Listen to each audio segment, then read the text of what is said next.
Ktorý ASIC miner je najlepší na ťažbu kryptomien?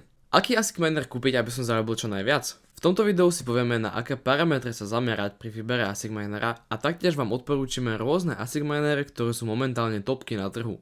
Najhlavnejší parameter pri výbere ASIC minera je kryptomena, ktorú ťaží. ASIC minery sú špeciálne počítače, ktoré ťažia len jeden algoritmus. Vo väčšine prípadov to znamená len jednu kryptomenu. Ak nejaký miner ťaží nejakú úplne blbú kryptomenu, môže mať neuveriteľnú návratnosť na investícii. V minulom videu sme si rozprávali o tejto problematike. Odporúčame si ho pozrieť. ASIC miner na ťažbu Bitcoinu sú skoro vždy najdrahšie s najdlhšou návratnosťou, keďže Bitcoin je tá najistejšia kryptomena na ťažbu. Pri Bitcoine je skoro nemožné, aby z dňa na deň padol o polovicu. Preto tie ASIC minery stoja viac. Jednoducho, čím rizikovejší je to ASIC miner, tým stojí menej.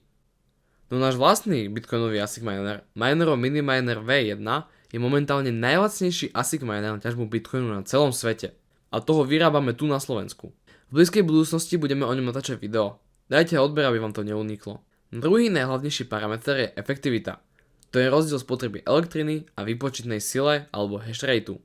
Pamätajte, že nie je hashrate ako hashrate. Hashrate na algoritme SHA-256, čiže na algoritme Bitcoinu, napríklad 10 terahash vyťaží momentálne asi 60 centov denne.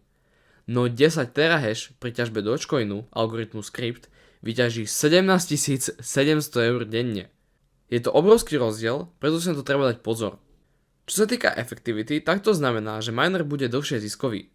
Podobne ako pri iPhonech, aj ASIC minery vychádzajú novšie a výkonnejšie modely. Tie staršie, podobne ako iPhony, po istej dobe nemajú zmysel používať. Teda jedine, ak máte elektrinu úplne zadarmo. Potom na efektivite až tak nezáleží. Ďalším faktorom je samozrejme cena minera a cena elektriny, kde bude miner spustený.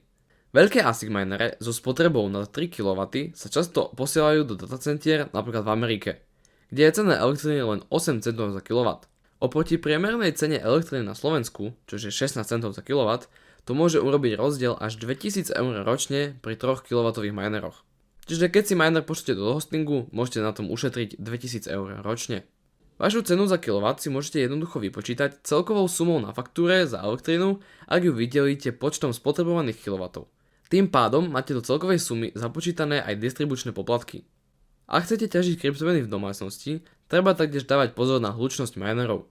Do obývačky si nemôžete dať veľkú 3 kW mašinu. Akože teoreticky môžete, no nebude to vôbec príjemné.